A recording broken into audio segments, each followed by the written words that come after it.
सर सुनिए ना सर हमको सुना जाता है। सर हमको पढ़ने के लिए हिम्मत दीजिए, हमको गार्जियन नहीं पढ़ाना चाहते हैं। सुनिए नीतीश चाचा ये तने गोहारे बा करो दी सपोर्ट लइका बड़ी होनहार बा कमे बा उमर बाकी बड़ा का विचार बा जनता के सेवा खातिर पूरा तैयार बा पढ़ल चाहे सोनुआ पढ़ाई नीतीश जी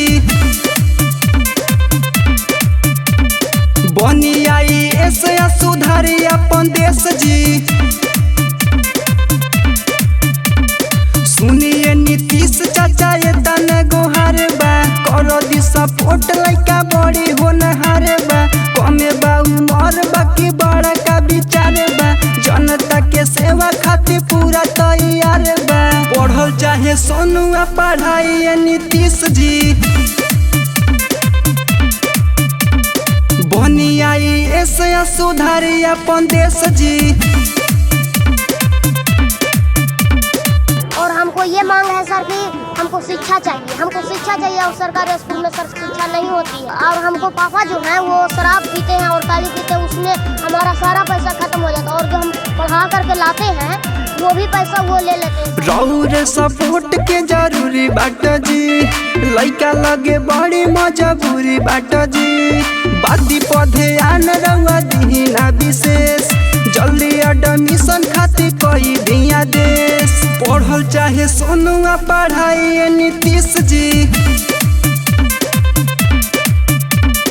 बनी आई ऐसे सुधारी अपन देश जी।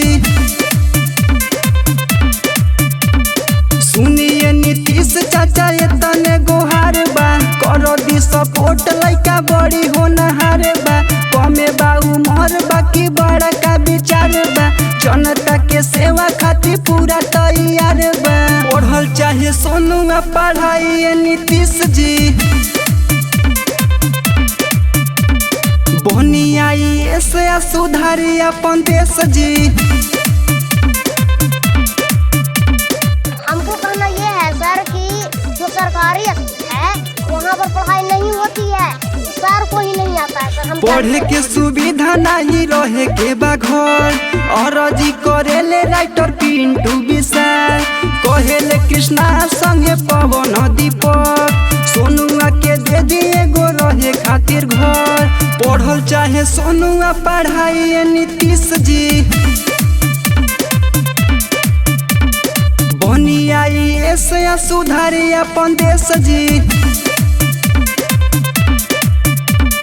सुनिए नीतीश चाचा ये तने गोहार बा करो दी सपोर्ट लइका बड़ी होनहार बा कमे बा उमर बाकी बड़ा का विचार बा जनता के सेवा खातिर पूरा तैयार बा पढ़ल चाहे सोनुआ पढ़ाई नीतीश जी